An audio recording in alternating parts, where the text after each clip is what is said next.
What's up, my fellow Checheners? Welcome back to another episode of Good Content. We haven't been down here in a while, have we? Sorry, I'm kind of making this at the last second because I know I have to upload today.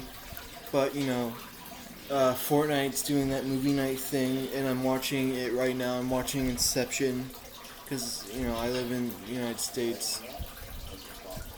But, so as you saw in the title, I'm going to be reviewing the reboot of The Invisible Man, which was, honestly, I thought it was really good. I really did. I don't remember any reviews from other people, but, guess we gotta go over the story, and sorry if I'm not focusing on this, recording as I normally do, but I'm watching Inception on a video game for free. All right, I'm gonna go by and say I'm gonna be talking about spoilers. So if you don't want any spoilers, leave now. I'm gonna wait a little bit until they're all gone. You're gone? They're gone. All right.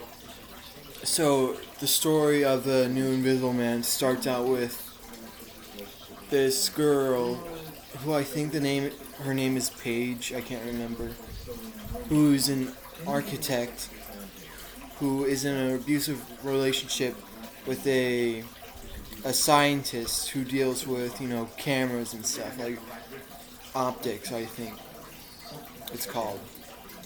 So she's in a really abusive relationship with him, so the movie starts out with her getting ready to leave him. And, normal leaving scene persuades. And when she's out on an outer road to his mansion, her sister comes to pick her up. And once she's in the car, the abusive boyfriend comes out and tries to get her out of the car, but it doesn't work. So they drive off to the sister's husband's house with his daughter, and the main character sort of lives there now, in order to, have a way to get her, get herself, ready for the real world after, what happened. So, that happens, but the abusive, ex-boyfriend is an optic scientist, so he's been working on this suit that makes you invisible. And so, of course, he can't be going around with, with him still being alive in order to, scare the main character even more to going back to him. He fakes his own suicide, and he has his brother who's a lawyer work with it. So he starts sort of making the main character terrified in order to make her go back to him because that's all he wants. Even go so far as to force her to have a baby that is his, so there's no way she can back out anymore. Because that's how most abusive relationships work, where the guy wants the girl so much that he forces her to make a baby, so there's no way of her leaving without traumatizing the child, which is already going to happen because the boyfriend's going to do it, because the boyfriend's going to abuse the baby as well. But that happens, and I kind of forget most of the in-between, from her just getting into her sister's ex's house to living there, to like the part where the abusive boyfriend of the main character fake murders the main character's sister at a restaurant. And so excuse me, but I'm kind of losing it here, but but also it makes it look like the main character is losing it as well. So the main character is forced into a mental asylum because it looks like she killed her sister in broad daylight, which we all know that's not real. But before that, the main character goes back to the mansion of her dead abusive boyfriend. Well, dead then abusive boyfriend. Uh, so she finds an extra suit, invisibility suit, stores it in a closet that the boyfriend will never find, in a place that the boyfriend will never find the suit in. Then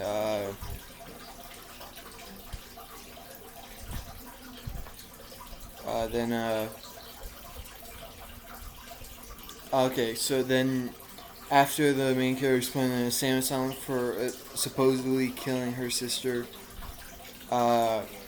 she gets interrogated by the sister's ex, who's a cop, and because the sister was also a cop, so it's really integrated to this.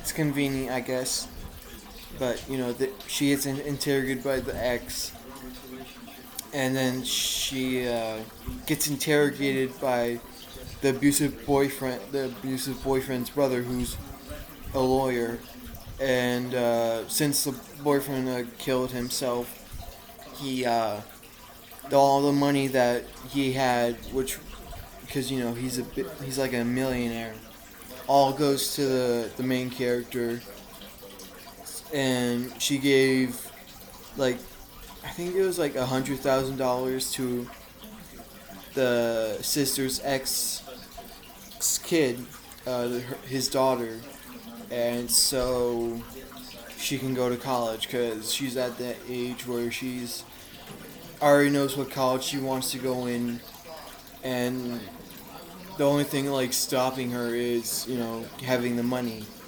and but anyway, they talk. The brother of the abusive boyfriend talks to the main character. Is like, oh, since you committed a crime, you can't have the money. So that friend of yours isn't getting the money for the college. So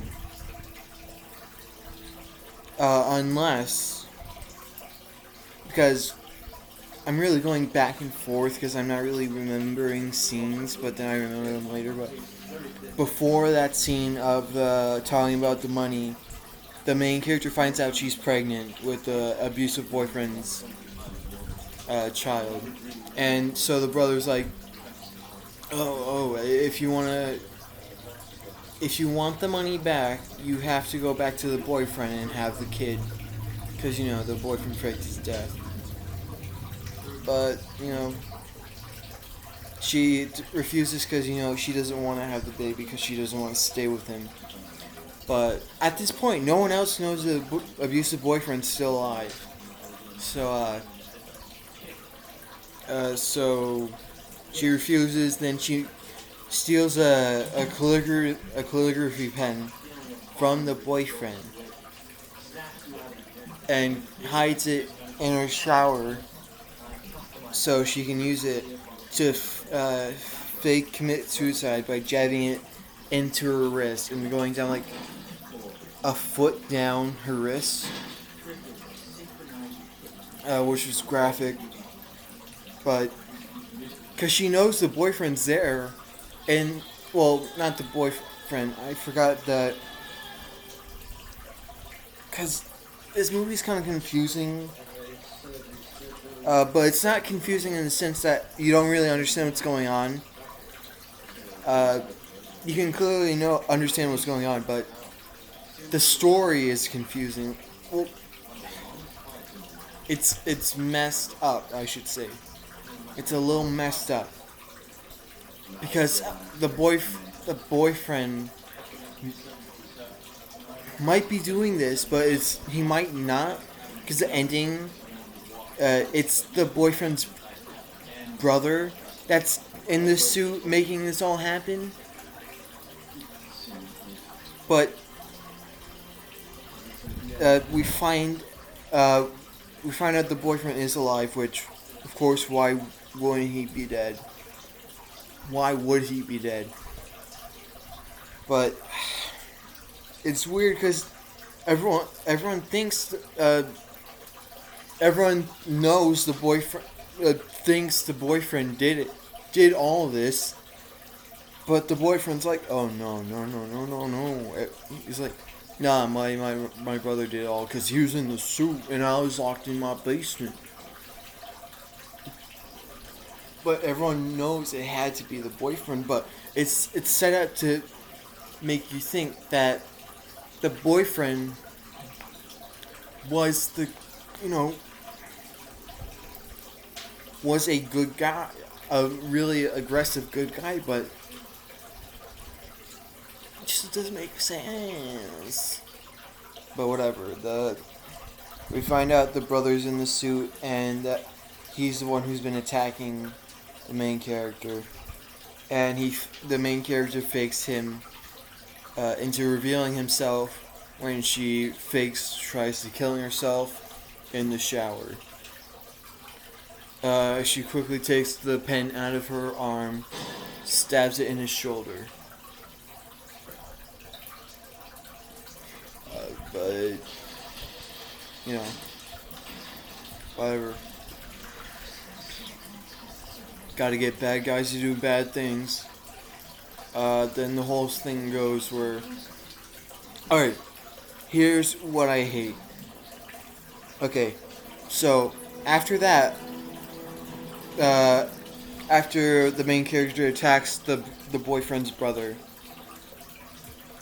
a police officer comes in to check on her because she's making all this. They're both making all this noise, and so the boyfriend kills the security guard. But then they both get out into the hallway, where like 10 more officers, policemen, security guard people. They both come to the where they're hearing noise, and they all get killed by the boyfriend's brother. And his big plan was to make it look like he's like 150-pound, 4'10" little woman. He was gonna, if she didn't follow him to her sister's ex's house where he was gonna kill his daughter, if she didn't follow him, he would have tried and made it past that 150-pound, 4'10" woman killed like 11 security guards with guns. Sure, she would have had a gun, but there's also broken bones. Like, he broke several limbs. And he even, like... It's weird, because that's stupid. Why didn't you just run and let the security guards deal with her? But whatever, the story's gotta go on, because if logical stuff like letting security guards deal with the main character to make it look like she escaped by killing that first one with a pen. But, if that happened and she didn't get to the daughter of the ex, it wouldn't be a good movie. But that's how you have to you gotta sacrifice stuff like that to have a good film. So that happens. They both go to the house of the ex and his daughter. The brother of the boyfriend, the abusive boyfriend, tries to kill both the ex and his daughter, but luckily in time, the main character kills the the abusive boyfriend's brother, in the suit, by the way, so they have proof this happened. And she basically gets free reign. She becomes a. She gets. She totally gets, all of her. All the things they set up to be like, oh, she did this. It definitely wasn't some other person. All those things get, removed, and she's basically a normal person, but she has a lot more trauma. Then the boyfriend, the abusive boyfriend, ex-boyfriend is like, hey, you just want to come over and just like talk about this, and she's like, yeah, yeah, yeah. She does. She gets all fancied up for him, so they can talk. But the thing is, the ex of her sister, uh, the ex of her sister is a cop, so he has a wire. She has a wire in her purse. So if the abusive boyfriend's like, oh yeah, I totally was behind this after all, they could get him charged for everything that happened. But this is where it comes to clear, because the boyfriend throughout is like, I didn't do it, it was my brother. But since the main character had an extra invisibility suit, she puts it on because she puts it on while she's in the bathroom, because she was getting so emotional. She was like, just say the truth. And so, she's like, oh, I gotta wash myself up and we'll talk about this after. So then she puts the invisibility suit in the bathroom, comes out, makes it look like the boyfriend killed himself for real this time. So him and his brother are both dead. But the thing is, there's a camera perfectly in view of all this, but since she was invisible and it totally looked like he killed himself, it looks believable that she was just in the bathroom and he was like, shh. But, she makes it look like she was like, oh no, he did. Let me call the police. And then slowly backed out of frame. And then totally went like, how do you like it? How do you like it how you're dead? And while he's dying on the floor, the ex is like, oh no, something bad happened. She is screaming. And so he comes and she's walking out all perfect up, jacket on, purse in hand. And then the ex is like, hey, what happened? You alright? You alright? And she's like, yeah, I'm fine. And he looks into the purse, sees the suit, and he was like, and she's like, he killed himself, right? And he was like, yeah. And it basically goes on. The movie ends with her walking off, all happy that her abusers are dead, and she's only committed murder once, while there are 20-ish people dead by the end of this movie. And that was basically The Invisible Man. The reboot. This reboot was a great retelling of the Invisible Man story in the 2020s, 2019. I think it came out in 2019. I don't remember. But it's a great retelling of the story in modern times. Like, instead of the scientist actually getting chemicals on himself, making him invisible permanently, to having a scientist who works in optics who made a suit that's invisible. And remind yourself that this technology is surprisingly new. It's surprisingly real, because in the next few years, we could have a similar suit to what we see in this movie, which is amazing and awful, because we know because we know the militaries are all gonna, use this kind of technology. If we make it into suits, then it's gonna be widespread in suits. But right now, it's just walls that have this technology. But whatever. So that's the movie. That's the story, I should say. And I liked it. I think it was great. Of course, it gets dark because it's supposed to be a horror movie, and that's where it kind of shines. Especially when it goes to character interactions, the movie really it does well with character interactions. So the movie is great. I liked it. I watched it with my mom. She liked it. We both liked it. It was a good movie. I'll give this movie I'll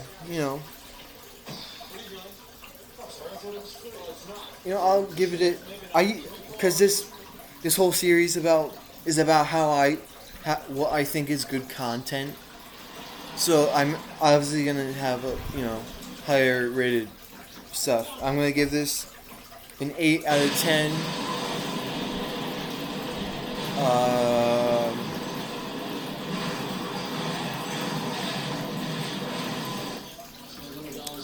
That was a train.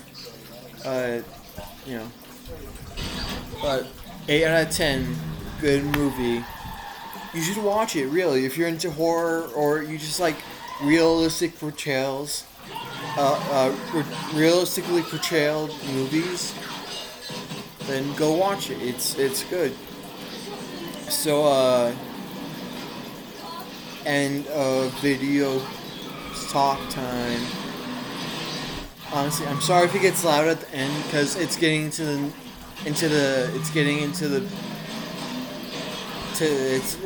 the movie I'm watching right now is really getting to the action part. So, if you can barely hear me, I'm sorry. Anyway, thank you for watching. Like, comment, subscribe. Tell me what I should review next. And thank you for watching. I'll see you next Friday.